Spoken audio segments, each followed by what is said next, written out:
Muy buenas tardes. Un saludo especial de la doctora Diana Alexandra Remolina Botía, presidenta del Consejo Superior de la Judicatura, de los demás magistrados que integran la corporación y de la doctora Gloria Andrea Maecha Sánchez, directora de la Escuela Judicial Rodrigo Lara Bonilla. Les damos la bienvenida a la conferencia virtual denominada Derecho y Ética en el ejercicio de la profesión de abogado. La relación entre ética y derecho no solo define la práctica profesional de los abogados, sino también el impacto que sus acciones tienen en el entramado social y democrático. La abogacía es, por esencia, una profesión en la que confluyen conocimientos técnicos y principios morales que deben orientar la actuación diaria de sus profesionales. No se trata de una simple aplicación de normas, sino de la interpretación y ejecución de la justicia de manera que se responda no solo a los intereses individuales, sino también al bien común. En muchos contextos, el debate sobre la ética profesional de los abogados se vuelve urgente cuando observamos datos de sanciones y conductas disciplinarias que revelan falencias significativas que nos llevan a pensar inclusive en la forma misma en que se enseña el derecho. Así pues, la primera pregunta que surge es, ¿tiene el derecho algo que ver con la moral? Este es un debate que ha perdurado desde los tiempos de los iusnaturalistas hasta los defensores del positivismo jurídico. En ese trayecto, el perfil del abogado ha pasado de ser un técnico del derecho a concebirse como un agente social que defiende principios y valores enmarcados en el deber de proteger los derechos humanos y la dignidad de cada individuo. En este contexto, la Ley 1123 de 2007 en Colombia establece un marco normativo claro sobre los deberes éticos y disciplinarios de los abogados, señalando que estos deben conducirse bajo principios de lealtad, diligencia y probidad. Pero más allá de la norma, el verdadero reto está en la aplicación de estos principios en la práctica. Para esta actividad académica tenemos el gusto de contar con el doctor Ricardo Mateo Romo Ordóñez. El doctor Romo es abogado, especialista y magíster en filosofía del derecho y teoría jurídica por la Universidad Libre, con estudios en literatura en la Universidad Central, maestrando en sociología y política criminal de la Universidad Nacional de Colombia. Cuenta con experiencia docente en las áreas de derecho penal, filosofía del derecho e investigación. Entre los años 2018 y 2022 se desempeñó como auxiliar de investigación del doctorado en Derecho de la Universidad Libre y miembro del grupo de investigación Filosofía y Teoría Jurídica Contemporánea. Actualmente se desempeña como servidor judicial y profesor de Ética, Ciencia Política y Justicia Transicional. Doctor Romo, es un gusto tenerlo con nosotros. Bienvenido. Tiene el uso de la palabra. Muchas gracias, doctor José Camilo Flores Rodríguez, profesional universitario de la Escuela Judicial. Un saludo extensivo a la doctora Gloria Andrea Maecha Sánchez, directora de la Escuela Judicial, y a la doctora Diana Alexandra Remolina Botía, presidente del Consejo Superior de la Judicatura, y a todos los servidores y servidoras judiciales y demás personas que se han conectado a esta videoconferencia. Yo he preparado una presentación y procedo con su venia a proyectar, a compartir pantalla. El tema del que voy a conversar esta tarde es un tema apasionante por sus múltiples aristas, porque de entrada tiene de por medio términos, categorías como la categoría ética, que urde sus raíces, por ejemplo, en el canon occidental, en tiempos muy remotos, y lo mismo el derecho, ¿sí? Entonces vamos a hablar de ética y derecho en el ejercicio de la profesión del abogado. La exposición la he pensado en el siguiente orden. Primero voy a hacer una introducción al tema. Vamos a hablar de algunos datos de lo que Martha Nussbaum y otros autores consideran una crisis silenciosa. Vamos a reivindicar un autor en ese punto que es John Dewey y su concepto de la educación para la democracia. Hecha esa introducción, conversaremos brevemente, haremos un recorderis de esa relación entre derecho y moral. Luego, en un segundo momento, tendremos en mente conversar sobre la Ley 1123 de 2007 y algunos casos prácticos. Y ya en un tercer momento, prácticamente de finalización, volveremos a los datos que presentaremos y reflexionaremos sobre unas grietas de la ética consecuencialista para hablar de algunas síntesis propositivas que se proponen. Entonces, sin más preámbulo, la introducción. Para esta introducción quisiera aludir los siguientes datos. Y es que según la Comisión Nacional de Disciplina Judicial, en el año 2023 fueron suspendidos 772 abogados, sancionados con suspensión y multa 386, con censura 284, con multa 76, con exclusión y multa 16, excluidos 22 y con censura y multa 1. Por su parte, en el año 2022 fueron suspendidos 666 abogados, también sancionados con suspensión y multa 243, con censura 268, con multa 57, con exclusión y multa 7, excluidos 29 y ninguno con censura y multa. Mientras que en el 2021 tenemos que fueron suspendidos 441 colegas, sancionados con suspensión y multa 152, con censura 149, con multa 46, con exclusión y multa 4.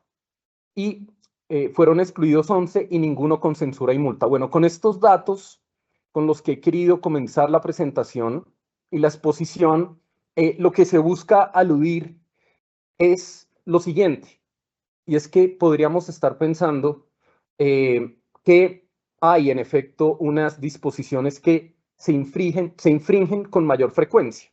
Entonces también la Comisión Nacional precisa que la disposición que más se infringe es el numeral primero del artículo 37 del Código Disciplinario del Abogado, que es la Ley 1123 del 2007, que versa sobre faltas a la debida diligencia profesional, sobre la demora en la iniciación o prosecución de las gestiones encomendadas o dejar de hacer oportunamente las diligencias propias de la actuación profesional, descuidarlas o abandonarlas. Bueno, ahí aparecen otros datos, pero podemos continuar.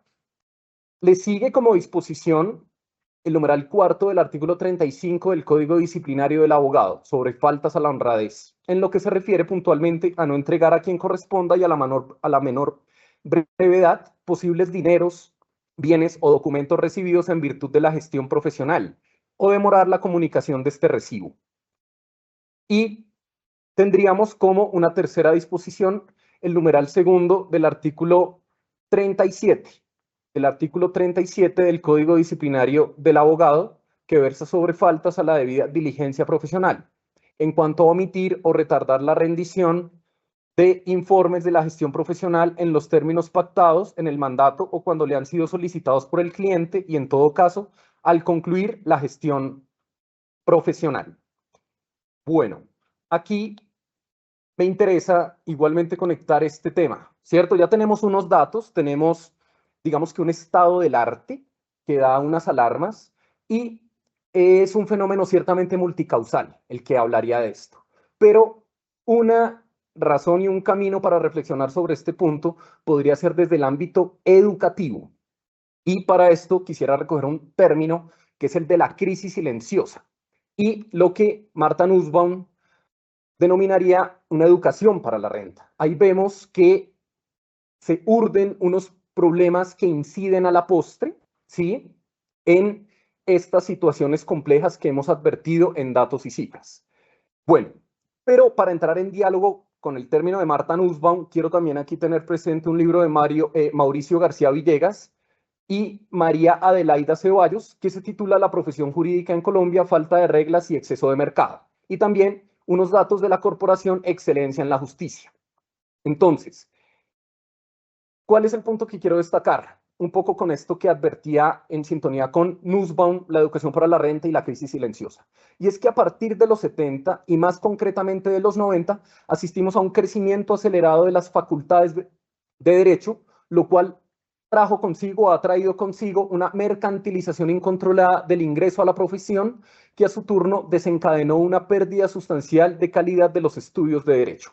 Y en sintonía con esto, Corporación Excelencia a la Justicia, en la justicia dice que, bueno, hay un preocupante panorama en cuanto a la formación de abogados en el país, pues al menos el 77% de los 114 pregrados en derecho que se ofrecen en las universidades no son de alta calidad.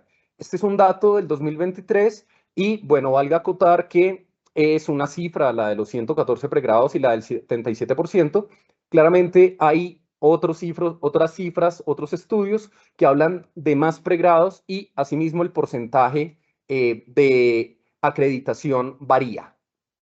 Pero bueno, continuemos en esta introducción con lo de Nussbaum. Entonces ya tenemos este dato de Corporación Excelencia en la Justicia, la alusión también que extraíamos del texto de García Villegas, y quiero citar aquí propiamente a Marta Nussbaum y este libro que recomiendo vivamente, que se titula Sin fines de lucro, ¿por qué la democracia necesita de las humanidades? Dice Marta Nussbaum, se están produciendo cambios drásticos en aquello que las sociedades democráticas enseñan a sus jóvenes, pero se trata de cambios que aún no se sometieron a un análisis profundo. Sedientos de dinero, dice la autora, los estados nacionales y sus sistemas de educación están descartando, sin advertirlo, ciertas aptitudes que son necesarias para mantener viva la democracia. Si esta tendencia se prolonga, las naciones de todo el mundo en breve producirán generaciones enteras de máquinas utilitarias en lugar de ciudadanos cabales con la capacidad de pensar por sí mismos, poseer una mirada crítica sobre las tradiciones y comprender la importancia de los logros y los sufrimientos ajenos. Concluye Nussbaum, el futuro de la democracia a escala mundial pende de un hilo. Y añade, es más, aquello que podríamos describir como el aspecto humanístico de las ciencias, es decir, el aspecto relacionado con la imaginación, la creatividad, la rigurosidad en el pensamiento crítico, también está perdiendo terreno en la medida en que los países optan por fomentar la rentabilidad a corto plazo mediante el cultivo de capacidades utilitarias y prácticas aptas para generar renta. Este estado del arte, quisiera también conectarlo con o ponerlo en diálogo con una sentencia muy conocida seguramente por todas y todos de la Corte Constitucional, que es la sentencia C-138 de 2019, mediante la cual la Corte Constitucional hizo el estudio de constitucionalidad de la Ley 1905 de 2018, que tiene que ver con la ley y a su vez con el examen habilitante para ejercer la abogacía. Y dice la Corte, dijo eso en su momento, dijo esto: la falta de controles y regulación ha desencadenado, entre otras, una pérdida sustancial de calidad de los estudios de derecho, un desprestigio de los juristas, un menoscabo de la cultura jurídica y de la autorregulación. Bueno, vemos entonces y llegaríamos también a esta otra, digamos, conclusión preliminar, y aquí tengo en mente entrar en diálogo con este texto del autor Ernest Bloch, Derecho Natural y Dignidad Humana, y él allí en el libro, en uno de los capítulos, dice lo siguiente: no puede negarse que, según los modos corrientes de enseñar en las universidades, los estudiantes de Derecho no oyen ni aprenden de una parte muchas cosas que les son extremadamente necesarias de saber, mientras que, de otro lado, aprenden a menudo con gran esfuerzo y aplicación cosas que después van a serles de poco o ningún provecho en la vida ordinaria. Bueno, con eso, colegas, he querido ilustrar ese estado del arte en diálogo con estos textos, con estos autores, con esa sentencia de la Corte, para decir que ese fenómeno multicausal que veíamos y esa alerta de la que nos hablan las cifras que presentábamos y que tienen el respaldo de la Comisión Nacional de Disciplina Judicial, se concentrarían en un punto, y es la educación. Entonces, ¿qué educación sí se necesitaría? Pues hacer una resistencia a esa educación para la renta y apostarle más bien a lo que John Dewey denominó una educación para la democracia, una educación hacedora de éticas comunitarias y de reconocimiento del otro, una educación en favor de la amistad civil, y aquí nos situamos más aún en nuestro tema. Diríamos que en derecho requerimos una educación que restituya el viejo vínculo entre derecho y moral. Parte 1. La pregunta: ¿tiene que ver el derecho con la moral? Bueno, esto claramente no es un tema que nos resulte novedoso. Desde nuestro pregrado y esas primeras clases de introducción al derecho nos comentan sobre la vieja disputa entre el positivismo y el naturalismo, ¿sí? Y he querido tener para esta ocasión este texto, el texto que se titula Derecho, Moral y Política, una revisión de la teoría general del derecho, de Carlos Santiago Nino, que es un jurista argentino muy célebre, autor de unas obras muy importantes. Y bueno, para ilustrar esta disputa, me parece de lo más relevante que Carlos Nino, cuando se pregunta por el positivismo, bueno, lo primero es que hay varios positivismos, ¿cierto? Lo sabemos bien, y en esto también Norberto Bobbio es una autoridad. Norberto Bobbio habló de un positivismo metodológico, un positivismo ideológico, un positivismo teórico. Hay muchos, pero podríamos decir que hay un común denominador, citando a Carlos Nino, y es que el derecho pueda definirse para los positivistas, identificarse y describirse solo en términos fácticos, tomando en cuenta ciertas propiedades que son valorativamente neutras. Y bueno, si aterrizamos esto más aún con un positivismo metodológico de una raigambre más kelseniana con el que estamos familiarizados, recordaremos que ese positivismo metodológico gravita en torno a la dimensión de la validez.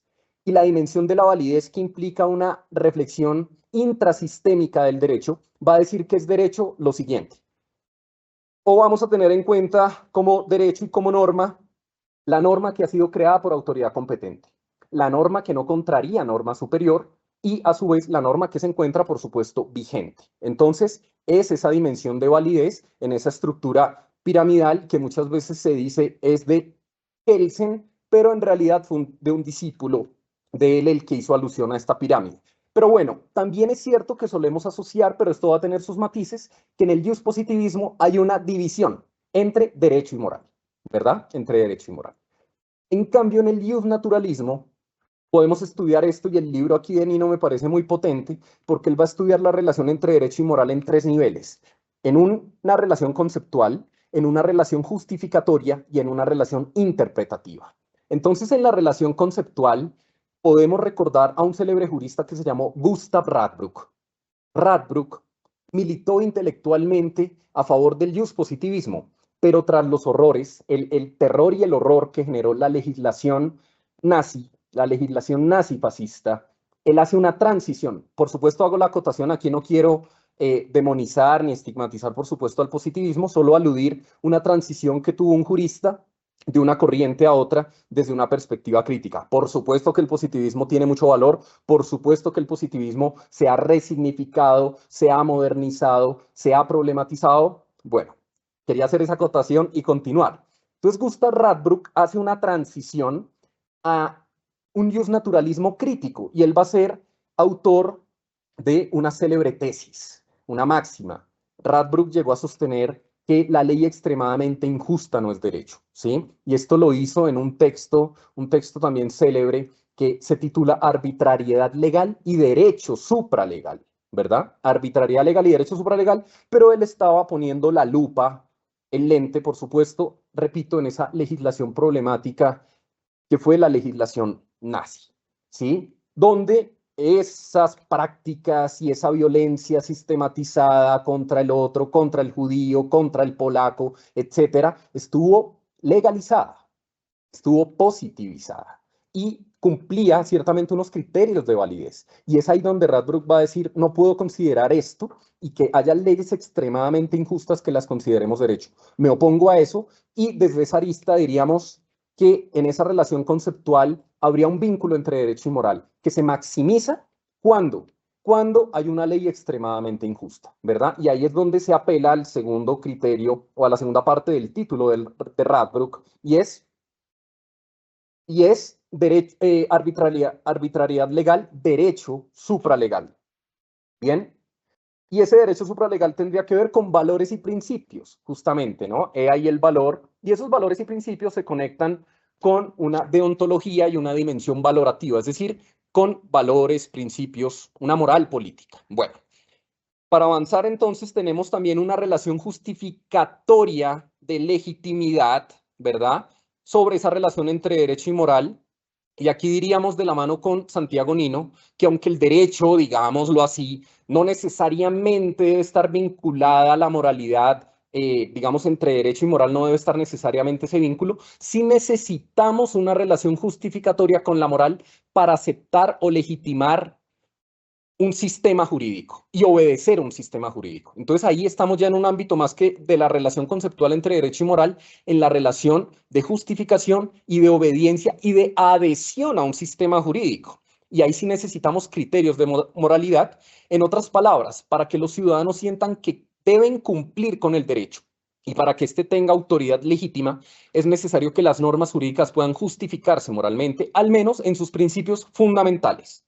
Bien, y el otro punto, La otra relación, que sería interpretativa, pues tiene que ver con los principios. Es célebre el caso, aquí pues estaríamos hablando entre líneas de Ronald Dworkin y el caso del que él se ocupa, que es Riggs versus Palmer, y en ese caso estaba esta tensión que nos suelen comentar mucho en las clases, en el pregrado, eventualmente en un posgrado, siempre que se habla del tema y de Dworkin, y es ese caso problemático del nieto que atentó contra la vida y mata al abuelo, ¿sí? Y ahí era la pregunta, bueno, en efecto hay una responsabilidad penal, pero esta persona debería aún heredar cuando las leyes no hacían digamos, o sí, o relativamente una alusión a este tema, pero el punto nodal ahí para Ronald Dworkin va a ser un principio, y es un principio de justicia que a su vez se va a conectar con otros principios, y es el principio de que nadie se puede beneficiar de su propio dolo. ¿Sí? Nadie se puede beneficiar de su propio dolo. Y los principios en Ronald Dworkin hacen parte del derecho. Esos principios de la moralidad política, esos principios de la eticidad, esos principios que obedecen a criterios de justicia, de libertad, de igualdad, han sido incorporados a través de un foro público, diríamos de un foro constitucional que a su vez tiene como resultado una constitución, y en esa constitución hay unos principios, y esos principios obedecen a su vez a una deontología, a un preámbulo que hable de valores, de fines esenciales y demás, y ahí vemos que esos principios hacen parte del derecho. Entonces Ronald Dworkin, por supuesto, entró en discusión con Herbert Hart, entró en discusión con la tradición positivista y va a reivindicar los principios, la relación entre derecho y moral en la comprensión del derecho en general. Bueno, avancemos para decir lo siguiente, ¿a dónde quiero llegar yo? Y es que esa relación entre derecho y moral, en su vertiente conceptual, en su vertiente de justificación, en su vertiente, como lo decíamos, también sobre la relación interpretativa, en todas estas tradiciones o versiones, esa relación va a encontrar asidero en la transición del Estado de Derecho al Estado constitucional. Por supuesto que de ese Estado constitucional se puede decir muchas cosas, se caracteriza porque hay un poder constituyente usualmente que ha creado, o hay una constitución fruto de las luchas de un poder constituyente, porque esa constitución es normativa, porque esa constitución tiene una parte dogmática y orgánica, porque esa parte dogmática comprende un catálogo amplio de valores y principios, insisto, que son fundamentales. Ese Estado constitucional se caracteriza, por supuesto, porque hay mecanismos de protección de los derechos fundamentales, se caracteriza porque no es discrecional la modificación que se puede hacer de la Constitución, se va a caracterizar porque hay un tribunal constitucional que ejerce control concentrado, se va a caracterizar por la supremacía de la Constitución, se va a caracterizar por unas acciones constitucionales, sí, todo eso. Pero ¿a dónde quiero llegar yo? Para aterrizarlo a la abogacía. Y es que va a haber en ese Estado constitucional una ampliación de la concepción de qué es norma jurídica. Muchas veces nosotros pensamos que la norma jurídica son reglas de estructura cerrada, es decir, lo que está en un código procedimental, por ejemplo, ¿sí?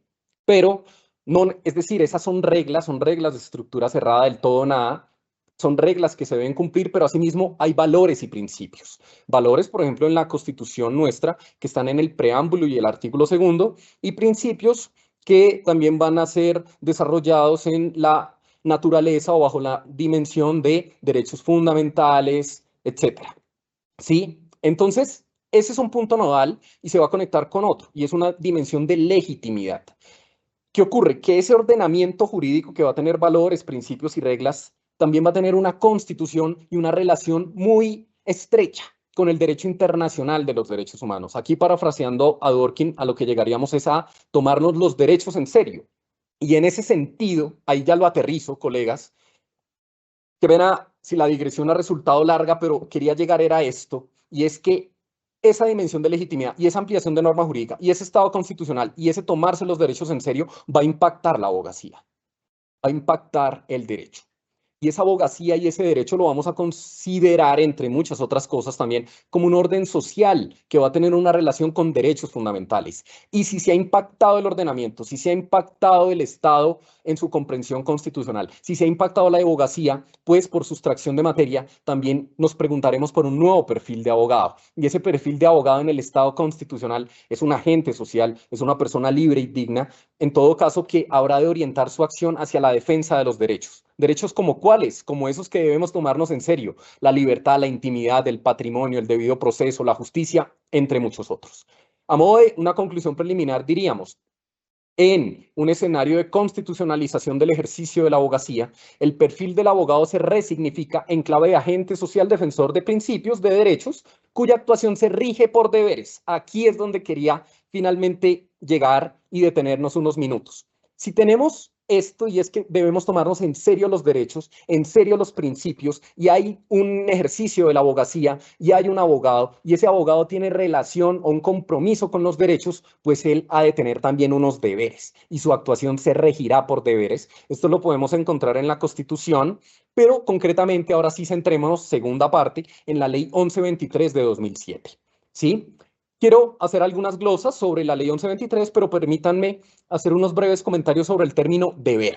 Deber y una breve alusión filosófica a unas teorías de la moral clásicas para llegar a Kant, porque detrás de esta concepción del deber pues está un pensador del que sabemos y conocemos, que es Immanuel Kant, que por cierto está de aniversario, ¿no? Porque él nace en 1724 y muere en 1804. Entonces, 1724, una fecha importante, pero bueno, sin digresiones, retomemos. Hay teorías clásicas sobre la moral, teorías clásicas como las éticas deontológicas, ¿sí? Y aquí estoy siguiendo una autora que la recomiendo, digamos, en ese punto, y se llama Victoria Camps, ¿sí? Entonces ella va a hablar de unas éticas deontológicas, y estas son éticas del deber y de los principios. Ahí está Kant. Kant es el gran autor de esas éticas deontológicas. Y hay otras que son éticas teleológicas, ¿cierto? Del telos, de la finalidad. Y aquí vamos a encontrar en esas éticas teleológicas dos: las del bien y las de las consecuencias. Entonces, mientras que en la deontológica hablamos de un pensador como Kant, en las teleológicas hablamos de, cuando lo aterrizamos en las teorías del bien, pues ahí el autor más célebre o el precursor de esto es Aristóteles, ¿sí? Y sus éticas de la virtud. Y cuando llegamos a la pregunta por las éticas consecuencialistas, que en todo caso son teleológicas, lo consecuencialista es la especie, lo teleológico el género, esas éticas consecuencialistas pues aluden a autores también, como Jeremy Bentham y John Stuart Mill. Bueno, pero como estábamos hablando de deberes, de que hay abogados que suscriben compromisos serios con derechos, con principios, y su actuación se rige por deberes, pues estaríamos sobre todo aquí en una ética deontológica. Y me interesaría decir que ya vamos a hacer unas glosas sobre la Ley 1123, pero el hecho de que tenga un apartado en el que se pronuncie puntualmente sobre deberes tiene una relación con una ética deóntica, con una ética deontológica. Entonces ahí podemos hacer unas breves glosas con Kant. Immanuel Kant escribió mucho, y todo lo que escribió fue muy importante. Y usualmente nos dicen que él se hizo diferentes preguntas. Una pregunta es: ¿qué puedo conocer? Otra es: ¿qué debo hacer? Y otra cosa es: ¿qué me es dado esperar? Y en el decurso de su vida están varias obras, pero las más conocidas, de las que siempre nos habla, son Crítica de la razón pura. Esta se va a enfrentar a la pregunta: ¿qué puedo conocer? Pero centrémonos en la pregunta: ¿qué debo hacer? Ahí es donde Kant escribe. Estos son los textos, digamos, más conocidos y con toda razón, y son la fundamentación metafísica de las costumbres y la crítica de la razón práctica. Entonces, claro que el tema es muy denso, muy complejo, pero no quería dejar de mencionar aquí a Kant y la relación entre Kant y una ética deontológica, y el hecho de que la Ley 1123 tiene un apartado de deberes. Bien, pero grosso modo, Kant se va a ocupar de la libertad. De hecho, en los capítulos, o tal vez el capítulo final de Crítica de la razón pura, él va a decir: bueno, pero quedan temas por pensar, temas que escapan de la razón teórica. Esos temas son Dios, alma y libertad. Me interesa el tema de la libertad. Él da la libertad como un presupuesto y se va a ocupar de la libertad y de la pregunta: ¿qué mueve la libertad? Entonces, él va a decir que lo que mueve la libertad es la voluntad. Y una de las determinaciones de la voluntad es el deber moral. Y es en ese sentido donde Kant estudia la forma de la moralidad, las relaciones entre leyes morales y voluntad, y la premisa de que la ley moral no refleja lo que hacemos, sino lo que debemos hacer. Y no se refiere al ser, sino al deber ser. Y son leyes y él va a decir que va a considerar unas leyes morales puras, así como en la crítica de la razón pura, él va a hablar de unos juicios sintéticos a priori, ¿sí? De unas condiciones de posibilidad del conocimiento. Aquí él va a llegar, pero en el ámbito de la razón práctica, ¿sí? En la fundamentación metafísica y en la crítica de la razón práctica, él va a hablar de unas leyes morales puras que determinan a priori, es decir, sin que necesariamente se pase por la experiencia, sin motivos empíricos, lo que se debe hacer. Y finalmente, él llegará a algo muy célebre, y es que la ley moral tiene una forma de imperativo categórico. Y ahí es donde arrojará tres formulaciones bastante conocidas también sobre el imperativo categórico, y al final de la exposición que revolverá una de esas formulaciones.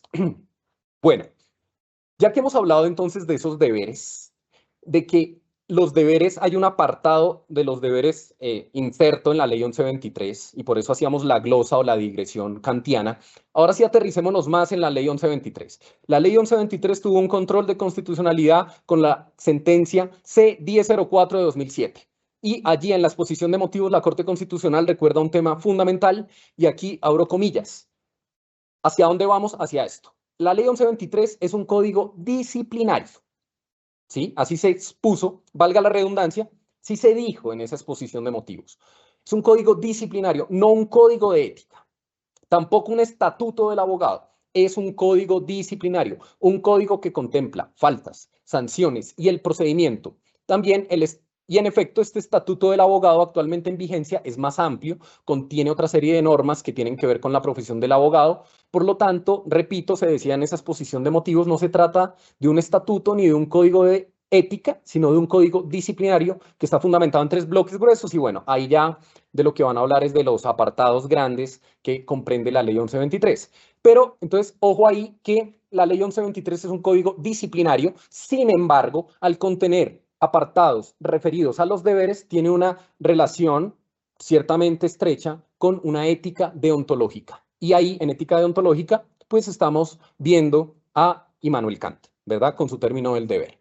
Bueno, otro tema que quiero tratar, y es que somos nosotros, digamos, los seres humanos, los sujetos morales. En términos kantianos, somos nosotros sujetos morales porque podemos solo nosotros determinar racionalmente nuestra voluntad. Eso quiere decir que solo como especie humana somos libres, que como especie humana podemos justificar una decisión y que como especie humana, como seres pensantes racionales, además, podemos tener una responsabilidad en virtud de nuestros actos, ¿verdad? No estamos predeterminados, sino que gozamos de unas leyes de libertad.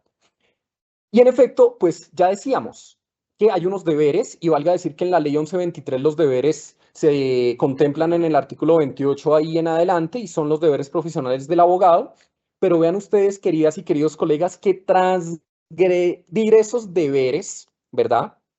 Hacer una transgresión en esos deberes puede tener, en efecto, y seguramente tendría una relación con una falta disciplinaria. Una falta disciplinaria, eventualmente, pues una investigación, una eventual sanción y demás. Tanto es así que el título segundo, ¿sí? Se titula sobre las faltas en particular, y entre los artículos 30 y 39 habla de unas faltas que tienen relación con deberes, ¿cierto? He ahí la importancia de esa relación entre deberes, faltas y eventualmente sanciones. Faltas contra la dignidad de la profesión, faltas contra el decoro profesional, faltas contra el respeto debido a la administración de justicia y a las autoridades administrativas, faltas contra la recta y leal realización de la justicia y los fines del Estado, faltas de lealtad con el cliente, faltas a la honradez del abogado, faltas a la lealtad y honradez con los colegas, faltas contra el deber de prevenir litigios y facilitar los mecanismos de solución alternativa de conflictos. Y allí también se nos dice que constituyen falta disciplinaria el ejercicio ilegal de la profesión y, por supuesto, la violación de disposiciones legales que establecen el régimen de incompatibilidades para el ejercicio de la profesión o al deber de independencia profesional. Bueno, continuemos con la ley 1123. Como pueden ver, bueno, ya hacía alusión a eso, pero ustedes lo pueden en efecto corroborar y seguramente ya tienen muy presentes cuáles son esos deberes. Y asimismo, ya decía yo, hay unas faltas, ¿verdad? Unas faltas, pero yo me quisiera ocupar en estos minutos, vamos a ver si el tiempo lo alcanzo, si no nos ocuparíamos solo de un deber, y es el deber de confidencialidad. Yo quisiera hablarles en efecto, vamos a ver si el tiempo lo permite, de confidencialidad y conflicto de intereses. Y aquí me voy a basar en un libro hemos venido sugiriendo libros. Aquí sugiero este libro que se titula La ética de los abogados de Hugo Omar Seleme. Muy bueno está el texto, muy bueno está el libro. Entonces, claro, tendré en mente ese libro, pero también, por supuesto, la Ley 1123. Bueno, deber de confidencialidad. Comencemos por decir que el deber de confidencialidad lo entendemos más nosotros, digamos en nuestra legislación, en nuestro derecho, tiene que ver con el secreto profesional, que está en el artículo 28, numeral 9, ¿sí? Y yo quisiera proponerles aquí, entre colegas, amigas, amigos que estamos del derecho, proponer este caso. Comentemos este caso. Imaginemos que hay un abogado y está llevando, en efecto, un proceso, es un proceso penal. Este abogado está defendiendo a una persona que ha sido acusada de matar a una persona, ¿cierto? Ha sido acusada de matar a una persona, pero todo indica por la buena labor que ha hecho el abogado y por cómo se ha desenvuelto en las etapas, etcétera, por un muy buen ejercicio que ha habido ahí jurídico y de representación legal, que la sentencia va a ser absolutoria, va a ser absolutoria. Bueno, el caso rápidamente coge un vuelco mediático, ¿sí? Coge una importancia mediática y este hombre, este abogado es invitado a un programa de televisión. Eso ya es interesante, ¿no? El abogado en relación con medios de comunicación.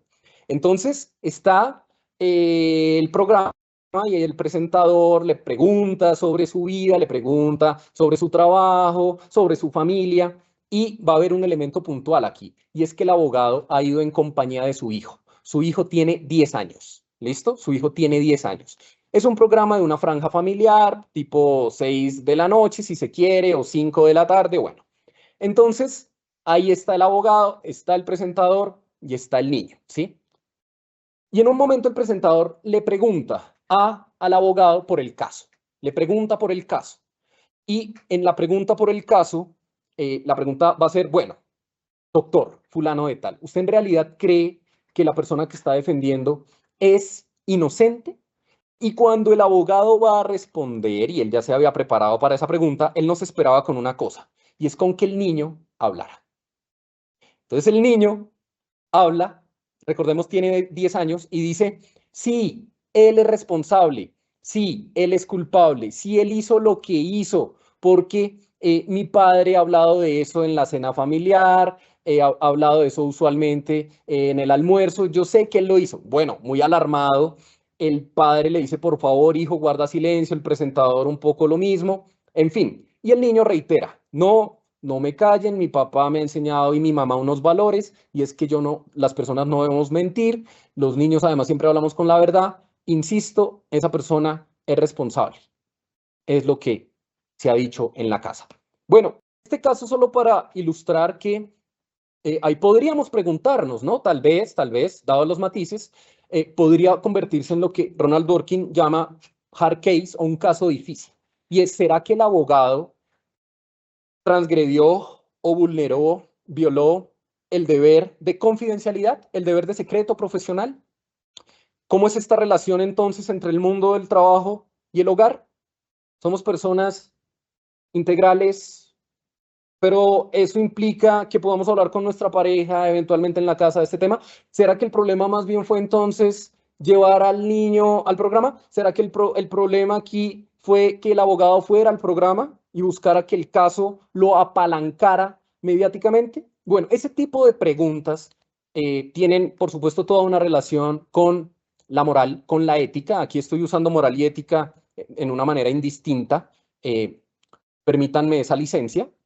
Pero bueno, continuemos entonces. Bajo ese caso, continuemos. Por lo que veo, vamos a alcanzar a hablar de un caso de deber de confidencialidad, no de conflicto de intereses. Eventualmente, si se da la posibilidad, podríamos retomar el deber de conflicto de intereses, pero entonces continuemos con confidencialidad. Entonces, lo que quisiera decir de entrada del deber de confidencialidad y el secreto profesional es que tiene raigambre constitucional. Está contemplado en el artículo 74 de la Constitución. El artículo 74 dice, todas las personas tienen derecho a acceder a los documentos públicos, salvo los casos que establezca la ley. El secreto profesional es inviolable. Vean eso interesante. ¿Qué dice el artículo 74? Bueno, a su vez, en una sentencia importante, de esas que Diego López dice sentencia importante, tenemos la sentencia C-301 del 2012. Ahí la Corte define el secreto profesional y se va a definir como la información, comillas, reservada o confidencial que se conoce por ejercicio de determinada profesión o actividad. En ese sentido, el secreto profesional es un derecho deber del profesional, pues, comillas, de verse compelido a revelar lo que conoce perderá la confianza de sus clientes, su prestigio, su fuente de sustento, cierro comillas. Bueno, como lo menciona la Corte, también se reserva para la privacidad o exclusividad con un doble fin, este secreto profesional. Primero, para no dejar indefensa a la persona al despojarla de la introspección necesaria para vivir dignamente con su privacidad natural. Y segundo, por la honra, buen nombre y buena fama del depositante del secreto que deben quedar incólumes. ¿Sí? Sentencia, repito, 301 del 2012. El secreto profesional, añade la Corte, cuenta con características. 3 podríamos destacar. Primera, es esencial y está vinculado a determinadas profesiones, especialmente a las ligadas a servicios personalísimos. 2, es inviolable. 3, es oponible a terceros. Y hay diferentes profesiones que viene de la característica 1 que tienen relación con el secreto profesional, entre esas, por supuesto, la nuestra, muy querida, el derecho. Añadiríamos a su vez que es un deber indispensable, no sería dable que se adelante un proceso sin esa relación de confianza entre el abogado y el cliente. Sin embargo, para lo que nos atañe en la charla, diremos que hay unos eventuales conflictos que se pueden presentar con otras exigencias morales y con otros deberes, y haremos énfasis en deberes. Pero fijémonos en algunos temas de exigencias morales. Ahí he escrito penal, familiar, corporativo, ¿y a qué voy? Y aquí sigo al autor que les decía, el autor del libro que mencioné hace un rato. Así, por ejemplo, el abogado de familia puede tener conocimiento de que su cliente padece de una adicción que lo inhabilita para el cuidado de su hija, cuya custodia está solicitando. Ahí puede haber una tensión moral entre el abogado y el cliente. Bueno, el abogado penalista, bueno, puede saber que es su defendido, él saberlo, y para adelantar una defensa seria, rigurosa, sensata de su prohijado, pues, por ejemplo, puede que él le diga que sí cometió el crimen por el que se le acusa. Bueno, ahí está el secreto profesional y es un tema bien importante para ese abogado penalista y para el buen desempeño de su profesión y de ese proceso. Pero si ven cómo están de por medio datos, información muy importante, confidencial, sin la cual no sería dable, en efecto, y por eso es indispensable adelantar ese proceso. El otro caso, supongamos el abogado corporativo de una tabacalera puede conocer el daño para la salud que ocasionan los productos que vende la compañía a la que representa. Bueno, entonces tenemos ahí esas nociones básicas y podemos añadir estas otras nociones básicas ya desde una parte, digamos, más orgánica o funcional de ese deber de confidencialidad. Y es que hay un sujeto del deber. Por supuesto, esto no tiene duda, el sujeto pasivo del deber de confidencialidad es el abogado. Es el abogado que en tal carácter establece una relación profesional con el cliente.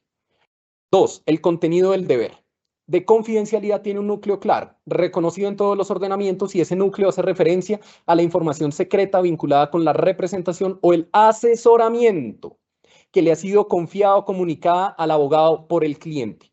3, la pregunta por el momento en el que se origina. Ese tema me parece muy relevante. Y es que el deber de confidencialidad o ese secreto profesional usualmente es anterior al inicio de la relación contractual abogado-cliente. Esta relación es establecida cuando el cliente, supongamos, o eventual cliente, requiere una asistencia, una asesoría legal y el abogado consiente en brindarla. Sin embargo, es usual que el cliente brinde información confidencial al abogado durante los preliminares al establecimiento de la relación contractual abogado-cliente. Bueno, sobre el momento de la extinción, y aquí ya lo voy a aterrizar más a nuestro, bueno, antes una mención a un caso paradigmático y luego vamos a nuestro caso colombiano, o al caso colombiano y la relación con el secreto profesional. Y tiene que ver con el momento de extinción de ese secreto profesional. Punto neurálgico. El deber de confidencialidad, lo sabemos bien, no se extingue con la finalización de la relación abogado-cliente. Es decir, que no coincide la finalización de la relación abogado-cliente con la extinción del deber de confidencialidad. Bueno, dicho eso, ¿qué sí puede ser representar una extinción de ese secreto profesional, que la información por determinadas circunstancias y razones se haya vuelto pública. Bien, listo, eso no admitiría discusión. Pero habría un punto controvertido aquí, y esto nos conecta con la literatura y un estado del arte sobre el deber de confidencialidad. Y aquí voy a parafrasear un poco el caso, pero es el que tienen en pantalla. Dos personas son acusadas y condenadas, ¿sí?, por haber matado a otras dos personas. Bueno, una de esas personas que ha sido condenada es A y la otra es B, ¿sí? A se suicida. En un momento A se va a suicidar. A tenía un abogado y el abogado sabía un secreto profesional y fue guarda de un secreto profesional. Alguna vez A le dijo, oiga, doctor, la verdad es que B, que también está condenado, no mató a esas personas, solo yo lo hice. Yo soy el responsable. Bueno, esto obviamente se lo dice en vida, luego viene el suceso, el suicidio y demás, y el abogado, el que fue el abogado de A, quiere ponerle esto de presente al juez, quiere reabrir unas etapas, quiere que haya una revisión, por ejemplo, de la sentencia y de esa condena. El juez en su momento lo que le dijo es no, y esto fue en Estados Unidos. Le dijo no, usted no puede hacer eso, hay un deber que usted tiene y es un secreto profesional. Si usted sigue insistiendo en esto, yo voy a poner al tanto a el colegio de abogados para que usted reciba eventualmente una sanción. El abogado le dijo, no me interesa, usted me puede amenazar, puede hacer lo que usted quiera, yo continuaré con esto. Y bueno, lo cierto, más allá de lo anecdótico o lo colateral del caso, va a ser que el juez desestimó el testimonio y denunció a Hughes, es decir, al abogado, y el intento de obtener un nuevo juicio fue rechazado por las cortes. B, a quien hemos llamado B, murió en prisión en 2019 sin haber logrado la revisión de su caso. En este caso, entonces, vemos que la situación es compleja para el abogado, porque el deber de confidencialidad que persiste más allá de la muerte del cliente pareció entrar en conflicto con el deber de evitar dañar a un inocente. Tanto el abogado como el juez, en el caso que estamos refiriendo y en el contexto norteamericano, y en ese caso, insisto, ambos estuvieron de acuerdo en que el deber de confidencialidad existe. El punto de discrepancia es si debe ceder frente a otras exigencias en conflicto. Bueno. Y ya lleguemos a nuestro, digamos, al caso colombiano, ¿no? Y es que hay excepciones, continuando con el ámbito de excepciones al secreto profesional, hay excepciones y para eso la pregunta es, ¿qué dice el código? O eventualmente, ¿qué ha hecho la jurisprudencia? Bueno, el código, la ley 1123 de 2007, tiene un artículo allí y a su vez ya veremos que hubo un pronunciamiento en esta sentencia que hemos venido comentando, que es la C031 del 2012. Entonces, la ley contiene disposiciones excepcionales ya en el caso colombiano, donde es permitida la revelación del secreto del abogado. Primera, cuando medie autorización escrita del cliente. Esto está en la ley 1123 de 2007, artículo 34. Es decir, debe existir una manifestación de voluntad del cliente que debe constar por escrito para evitar la sanción al abogado. Dos, este es el caso, digamos, este apartado de la norma, este inciso es el que fue revisado, fue demandado y revisado por la Corte Constitucional. Número dos, cuando exista una necesidad de hacer la revelación para evitar la comisión de un delito. ¿Sí? Inciso o literal mejor, F, artículo 34 de la ley pluricitada.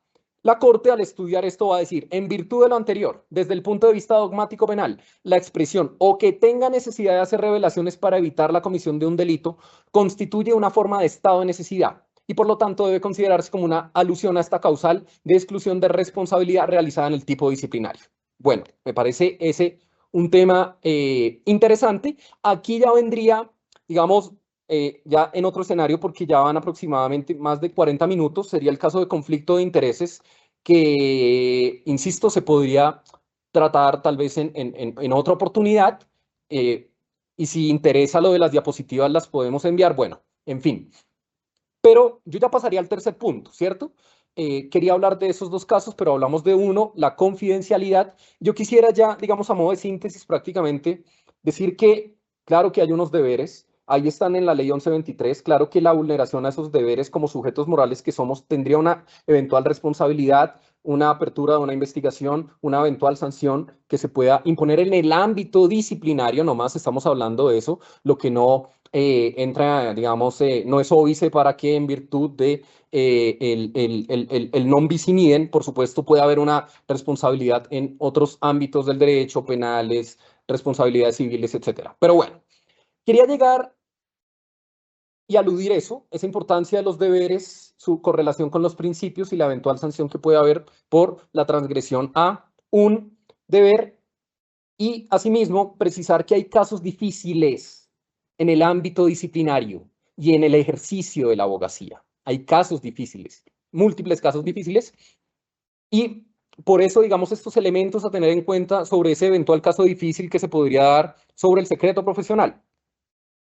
Pero bueno, para ya llegar a la conclusión, que sería el tercer punto, recordemos los datos de los que hablábamos hace unos minutos. Yo qué quisiera decir sobre esos datos, y es que avisoraríamos unos problemas. Y es, claro, ya hay normas, hay códigos, hay, incluso hoy en día está el Código Iberoamericano, hay normas, hay sanciones, en el ámbito penal, pues hay unos delitos, etcétera. Hay normas, ¿sí? Pero ¿a qué queremos ir? Punto 1. La norma no resuelve en abstracto los problemas concretos de la conducta humana. Ese es un primer punto. Y el ámbito de lo ético finalmente trasciende lo jurídico. Segundo punto. Muchas veces lo que hace que se cumpla una norma, digamos, pensémoslo como sujetos, que este punto interpele a quien está escuchando esto, y es que muchas veces no se hace una cosa por temor a la consecuencia. Esa es una ética consecuencialista y esa es problemática.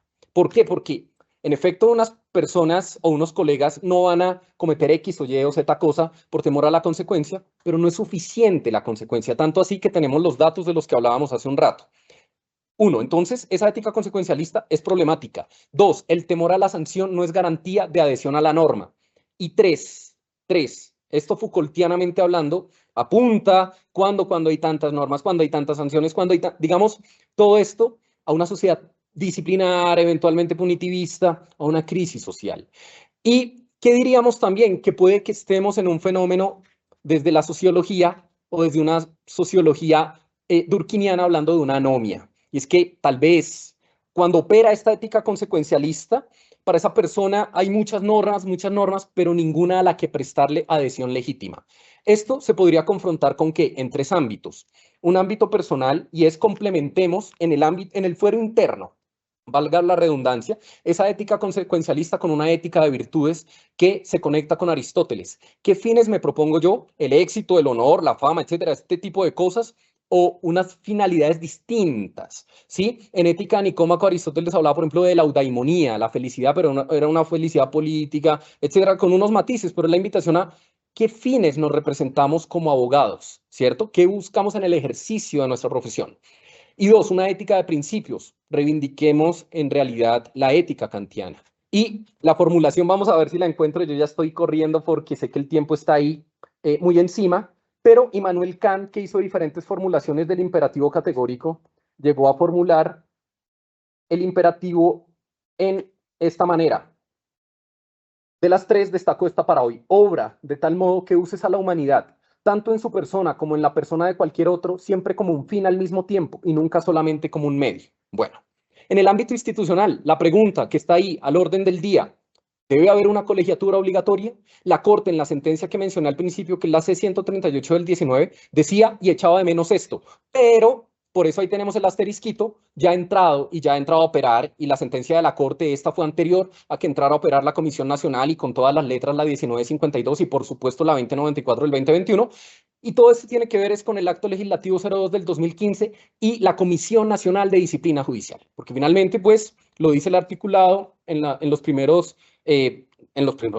artículos, disculpen la redundancia, que somos sujetos disciplinables. Bueno, en efecto, ahí van a estar los consejos seccionales de disciplina judicial y la Comisión Nacional. Entonces, la pregunta es, ¿será que la colegiatura obligatoria podría reñir con la Comisión Nacional o no? ¿Se podrían complementar? Bueno, un punto en el ámbito institucional. Y ya en lo educativo, promesa para terminar, 2 cosas. Ya en lo educativo, en sintonía con Nussbaum y muchos otros autores y autoras, reconciliémonos con las humanidades. Los programas de derecho necesitan esa reconciliación con las humanidades y con unas propuestas y unos saberes más allá de lo utilitario, de lo rentístico. Esa reconciliación con las humanidades es la reconciliación con la historia, con la literatura, etcétera. Pero además la pregunta que queda, deontología jurídica, una asignatura pendiente para los abogados. Bueno, muchas gracias por su generosidad, por su tiempo y han sido muy amables. Muchas gracias al doctor Mateo por su exposición. A continuación tenemos una pregunta. ¿Qué otros casos paradigmáticos que involucren la relación entre derecho y moral debería tener en cuenta el abogado? Doctor José Camilo, muchas gracias. Bueno, aquí lo que dejaba de mencionar, ¿no? Solo como para hacer una introducción al tema, creo que podemos volver aquí solamente, ya que se me pregunta sobre otros casos. Lo primero es que hay muchísimos, ¿no? Habría muchos, muchos, muchos, y en cada deber habría casos difíciles que se podrían plantear, ¿no? Aquí ya hablábamos del conflicto del secreto profesional, pero otro sería el conflicto de intereses, ¿sí? El conflicto de intereses. Ese conflicto de intereses, ¿con qué nos remonta? Puede suceder que el abogado tenga interés en llegar a un arreglo temprano en un juicio por daños y perjuicios, lo que le permitiría cobrar sus honorarios pronto, mientras que el cliente desee proseguir con el pleito para obtener una indemnización integral. O puede darse el caso de que un abogado defensor sienta repulsión por el delito cometido por el cliente al que está defendiendo. O puede ser que los intereses que el cliente pretende satisfacer sean contrarios a las convicciones morales del abogado. O puede darse el caso, puede suceder que los deberes que el abogado tiene en relación con un cliente le impidan promover de la manera más eficiente posible los intereses de otro. ¿Bien? Entonces, bueno, solo como introducción, esto nos llevaría a hablar de que los conflictos de intereses pues añaden, o este conflicto, digamos, este deber de mantenerse al margen del conflicto de intereses es un deber de segundo orden. Esto se entiende, digámoslo, porque hay unos deberes de primer orden: la lealtad, la independencia, la confidencialidad, la integridad del proceso, y con segundo orden se quiere decir o mencionar algo adicional, y es evitar incluso aquellas situaciones que pudieran llevar al abogado a incumplir en esos deberes o a incumplir esos deberes de primer orden. Entonces lo que buscaría ese deber, ¿cierto?, de segundo orden es que el abogado no se exponga en contextos o a contextos en los que podría verse en una posición de conflicto. Bueno, es un deber de precaución. ¿Por qué es un deber de precaución? Porque este deber de precaución lo que nos va a decir es que el deber que surge en el abogado a partir de las reglas disciplinarias que regulan es siempre de esa naturaleza. No se trata, pues, de un deber que intente evitar una conducta dañosa, sino uno que intenta prevenir el riesgo de que la conducta dañosa se produzca. Es decir, mientras la transgresión a los deberes de primer orden, lealtad, independencia, confidencialidad, etcétera, generan una conducta dañosa, la transgresión al deber que emana de las reglas de conflicto de intereses genera el riesgo de que tal conducta se produzca, ¿sí? Entonces es un deber de precaución y también sería interesante ver eventualmente cómo esos conflictos de intereses obedecen a dos fuentes: un conflicto entre deberes y entre deberes e intereses. También es importante aquí mencionar que hay un sujeto del deber, así como lo hicimos en confidencialidad, hay un sujeto del deber y un momento en el que se origina ese deber y unos momentos de extinción. Esos momentos de extinción son de lo más puntillosos, y algunos tienen sus dinámicas, sus problemas de si ¿de qué lo extingue, no? Entonces, ¿qué extingue ese deber? Entonces, el consentimiento informado se nos dice, pero ¿consentimiento frente a qué? Frente a unos deberes, y eventualmente, ¿frente a deberes de qué? De lealtad y de confidencialidad, que son los que impactan en el cliente, no los de independencia, ni el otro deber que tiene que ver con la integridad del proceso, ¿no? Porque ya tienen un cariz público, etcétera. Entonces, frente a estos primeros deberes, pero además, el abogado debe informar al cliente de los riesgos generados por la situación. Esa es una primera condición. Y adicionalmente, debe ser objetivamente razonable que el abogado pueda sortear estos riesgos sin incumplir con sus deberes primarios. Bueno, habría aquí unas condiciones, unos ejemplos, etcétera.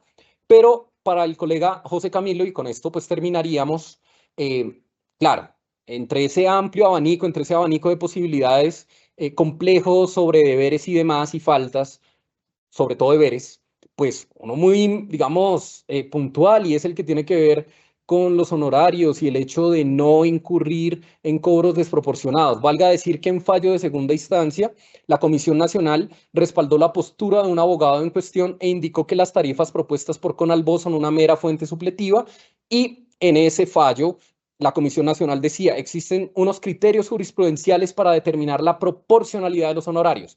El trabajo efectivamente desplegado por el litigante, el prestigio del mismo, la complejidad del asunto, el monto, la cuantía, la capacidad económica del cliente. El magistrado ponente fue Julio Andrés San Pedro Arrubla. Otros casos serían la relación entre abogado y cliente. Recuerden ese caso con el que iniciábamos y presentábamos en el deber de confidencialidad. Entonces, abogado, tenga en cuenta que la confidencialidad, no entorpecer la administración de justicia, la veracidad, la moderación de la información y, en últimas, la pregunta que se ha de hacer cada uno, ¿es la justicia mediática en realidad justicia? Otros puntos problemáticos serán o que puedan tener una tensión frente a deberes y la moral es el principio de lealtad, porque se nos dice que como abogados debemos propender por los intereses del cliente y el deber de expresar y defender sus convicciones. Pero podríamos ver cómo, después, o incluso esto se trata en el libro que he aludido, ese compromiso con esos intereses y con esas convicciones del cliente podrían tener dos alas, una lealtad extrema o una lealtad moderada. Solo a modo enunciativo, la extrema es aquel colega, aquel abogado que dice, yo hago todo siempre y cuando no sea ilegal. Así esté al margen de la ley, hago cualquier cosa. Y como sabemos que la moral trasciende, ojo con esto, y con esto pues es el fin ya de la exposición, como sabemos que la ética, la moral trasciende el derecho, pues hay cuestiones morales, cuestiones éticas que no son delictivas, no han sido contempladas como delito, no están positivizadas como delito. Esa persona sería capaz de eso, de esa lealtad extrema, y es inclusive conductas reprochables moralmente, pero que no son ilegales. Todo con mantenerse dentro de la legalidad. La otra sería una lealtad moderada. Habría también asuntos sobre una recta y cumplida realización de la justicia, la relación abogado-cliente, pero bueno, por ahí yo voy dejando. Ustedes han sido de nuevo más que generosos. Entonces, esto sobre esa pregunta que hacía el doctor José Camilo.